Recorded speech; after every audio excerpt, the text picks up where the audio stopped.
What's going on, guys? Today we'll be talking about the book Just Mercy by Bryan Stevenson, which is an autobiography of his time working as a lawyer in Montgomery, Alabama, which started in the 1980s. What exactly did Bryan Stevenson do?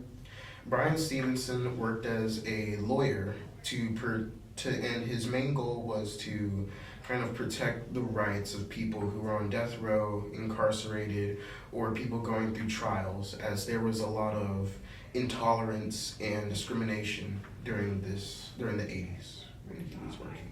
Yes. How do you think the side characters in the book affected the story? So the book it's pretty long. It's near 200 pages. A lot of the time, we didn't see the main character story, who would be Walter, but we saw Bryan helping other side characters. These side characters range from minorities, victims, the people who did do it, like guilty. I think allowing us to travel into the other people's perspective and what they needed to be helped with, it just allowed variety. Because if we only talked about Walter, our black minority, he killed 2 women, we wouldn't get to see how women were incarcerated and punished for having stillborns. Like, women were going into jail because they were having miscarriages, or we wouldn't get to know about schizophrenics who were getting punished. There was just so much that it allowed us to see, and it branched out on what we wouldn't be able to see if it was just Walter. But what would y'all say your favorite stories was? I would say mine was this kid. His name was Russell Charlie.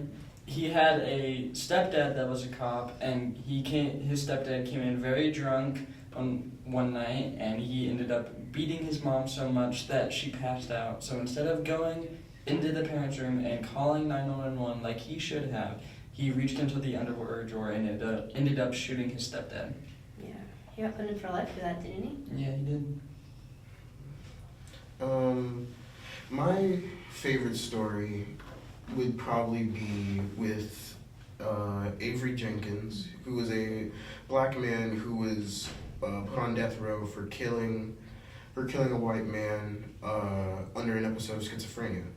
And in that episode, he thought that he was being hunted by demons, and so he ran into a random person's house, and he believed that that man was a demon that was trying to kill him, and so he shot him, and that was why he was put on death row.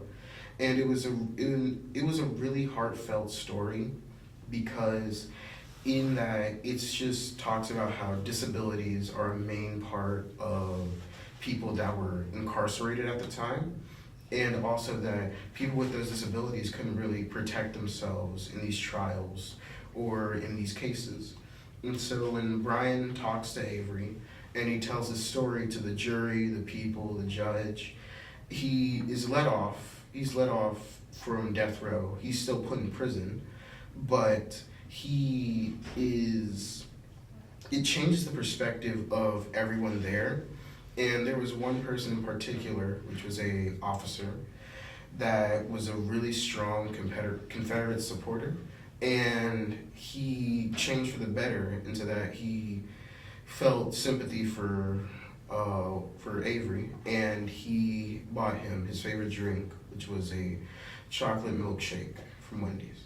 Even though all of these stories are very surprising, what surprised you the most in this book, Juliet? I was really surprised. Okay, so there's a bomb threat that happened on the office, and I was just surprised that happened, because that doesn't usually happen to like law offices that much. And eventually they evacuated everyone because the caller just kept calling in saying about the bomb threats. But the bomb never came, and I just thought it was weird, interesting. So one thing I feel like we need to figure out is whatever happened to Walter after he went on for his case and told his story. So he did end up spending 6 years of his life in prison, or on death row, in and out, whatever you would like to call it. But eventually, he did win his case. He got let out. The only downfall of that is his wife and children no longer trusted him. He had been mixed with publicity so much that they couldn't tell what was true and what was fake, so he got parted from them. He did try to get reimbursed $9 million because he just lost 6 years of his life that he'll never get back, but it wasn't paid in the full because the government just didn't feel like it was deserved. But the one good thing is he went back to what he deserved, but only a few months later he went with a consequence that he broke his neck in a fatal accident and was paralyzed for a while. But he did recover, he just wasn't allowed to do what he loved anymore. So he went into a retail-like business where he'd purchase car parts and he'd fix them up and he'd sell them. And during this time, he was doing interviews, podcasts, getting his story out wherever he could, news articles. But through the years, he started to get slower and slower, and eventually he was entered into an old folks home because he had a very far stage of dementia that just wasn't fixed. And he was having episodes where he thought in the home he was in death row, screaming, freaking out, crying. And later he died in 2013 in that exact home. On that dark note, what do y'all think the main takeaway from this book is? I think that it's unfair to everyone that had to go on death row or even trial because most of them were minorities or just they were wrongly convicted.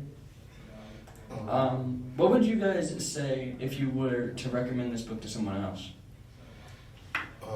I would say that this is a very good book to show the insight into what trials and incarceration was like during the 1980s and even during now, because it shows that there is a lot of discrimination against people with disabilities, against women, against children, against minorities, and it's just, it really shows this message that everyone needs to be treated with fairness and justice, and that they need to be, they need to have their rights protected. Yeah, I definitely say it's like a very eye-opening, dark, gloomy book. It's very sad to see what happened, and I feel like it also wasn't that long ago. Like the 1980 was only about 40 years ago, 45, and it's just really surprising and dark. On that note, thank you for listening to our debrief of Just Mercy by Brian Stevenson.